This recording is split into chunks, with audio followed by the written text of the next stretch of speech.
అంతర్జాతీయ అంతరిక్ష కేంద్రం. ఇది మానవ నిర్మిత ఉపగ్రహం. దీని యొక్క తొలి భాగాన్ని 1998లో స్టార్ట్ చేశారు. ఆ తర్వాత దశల వారీగా దీన్ని విస్తరించుకుంటూ వచ్చారు.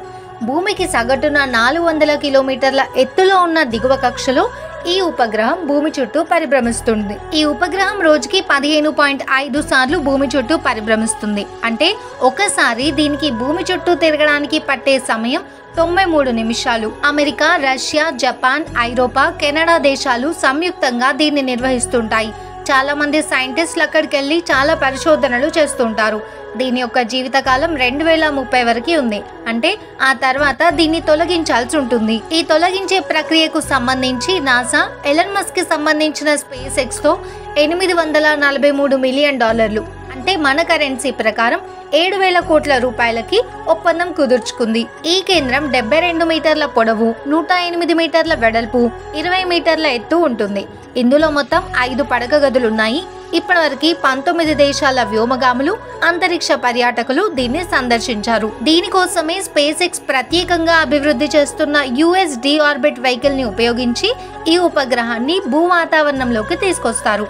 అలా అది కాలిపోగానే వాటి శకలాలను సముద్రంలో పడేలా చూస్తారు. ఇక జాతీయ అంశాల విషయానికి వస్తే, ప్రజలతో మమేకమయ్యేందుకు ప్రతి నెల చివరి ఆదివారం ఏర్పాటు చేసే మన్ కీ బాత్ కార్యక్రమాన్ని ప్రధాని మోదీ ఇవాళ పునః ప్రారంభించారు. వరుసగా 3వ ప్రధాని అయిన తర్వాత దేశ ప్రజలను ఉద్దేశించి తొలిసారిగా మన్ కీ బాత్ కార్యక్రమంలో పాల్గొని రేడియో ప్రసంగం చేశారు ప్రధాని. ఈ కార్యక్రమంలో 2024 సార్వత్రిక ఎన్నికల గురించి ఆయన ప్రస్తావించారు.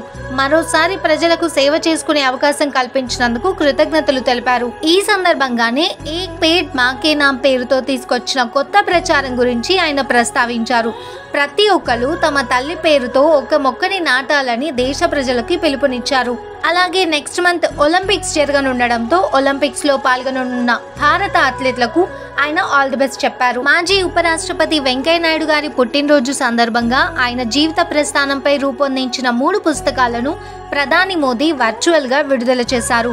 ఇందుకు సంబంధించిన ప్రోగ్రాం హైదరాబాద్ గచ్చిబౌలిలోని అన్వయ కన్వెన్షన్ సెంటర్ లో జరిగింది. సేవలో వెంకయ్యనాయుడు జీవితం, 13వ ఉపరాష్ట్రపతిగా వెంకయ్యనాయుడు లక్ష్యం, సందేశం, మహానేత వెంకయ్యనాయుడు జీవితం, ప్రయాణం అనే పుస్తకాలను ప్రధాని మోదీ విడుదల చేశారు. వెంకయ్యనాయుడు గారి జీవితం యువతకి ఆదర్శమని చెబుతూ ఆర్టికల్ 370 రద్దు బిల్లు ఆమోదంలో వెంకయ్యనాయుడు గారి పాత్ర చాలా కీలకమని ఆయన గుర్తు చేసుకున్నారు. ఇక ఆంధ్రప్రదేశ్ విషయానికి వస్తే, జూలై 1వ తేదీన మెగా డిఎస్సి నోటిఫికేషన్ విడుదల కానున్న నేపథ్యంలో గత ప్రభుత్వం ఇచ్చిన ఎన్నికల డిఎస్సి ప్రకటనను రద్దు చేస్తూ విద్యాశాఖ ఉత్తర్వులు జారీ చేసింది. గత నోటిఫికేషన్లో 6,100 టీచర్ పోస్టులు ఉండగా ప్రస్తుత కూటమి ప్రభుత్వం విడుదల చేయబోయే నోటిఫికేషన్లో 16,347 టీచర్ పోస్టులు ఉండనున్నాయి. గత డిఎస్సికి అప్లై చేసుకున్న వాళ్ళు కొత్తగా ఫీజు చెల్లించాల్సిన అవసరం ఉండదు. కానీ కొత్తగా అప్లై చేసే వాళ్ళు మాత్రం చెల్లించాల్సి ఉంటుంది. అలాగే త్వరలోనే విశాఖ నుండి ఉచిత బస్సు పథకాన్ని ప్రారంభిస్తామని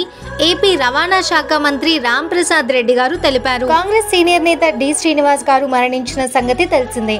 ఆయన అంత్యక్రియలలో పాల్గొని ఆయన భౌతిక కాయానికి నివాళులు అర్పించారు తెలంగాణ సీఎం రేవంత్ రెడ్డి గారు. నిరుద్యోగుల సమస్యలను పట్టించుకోవాలంటూ గత 7 రోజులుగా ఆమరణ నిరాహార దీక్ష చేస్తున్న మోతీలాల్ గారిని మాజీ మంత్రి హరీష్ రావు కలిశారు. కాంగ్రెస్ నాయకులు ఎన్నికల కోసమే నిరుద్యోగులను వాడుకున్నారని, అధికారంలోకి వచ్చాక వాళ్ళ సమస్యలని పూర్తిగా పట్టించుకోవడం మానేశారని ఆయన అన్నారు. ఈ విషయం పైన సీఎం రేవంత్ రెడ్డి రెస్పాండ్ అవ్వకపోతే బీఆర్ఎస్ పార్టీ నిరుద్యోగుల పక్షాన నిలబడి అసెంబ్లీని స్తంభింపజేస్తుందని ఆయన తెలిపారు. T20 వరల్డ్ కప్ ఫైనల్లో సౌత్ ఆఫ్రికాపై 7 పరుగుల తేడాతో విజయం సాధించి భారత్ రెండోసారి పొట్టి ప్రపంచ కప్ ను సాధించింది.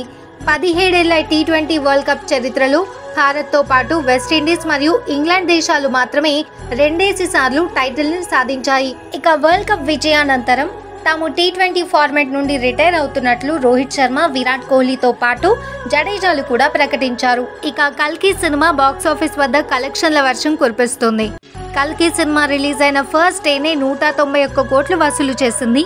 రెండో రోజు 107 కోట్లతో పాటు విడుదలైన 3 రోజుల్లోనే ఏకంగా 415 కోట్లు వసూలు చేసింది. ఈ వీడియోలో నా ఇన్ఫర్మేషన్ తో పాటు నా ఎక్స్ప్లెనేషన్ కూడా మీకు నచ్చినట్లయితే వీడియోని లైక్ చేసి షేర్ చేసి ఇలాంటి మరిన్ని ఇంట్రెస్టింగ్ మరియు ఇన్ఫర్మేటివ్ వీడియోస్ కోసం మన ఛానల్ని సబ్స్క్రైబ్ చేసుకుని ఆ పక్కనే ఉన్న బెల్ ఐకాన్ని యాక్టివేట్ చేసుకోండి. Thank you so much.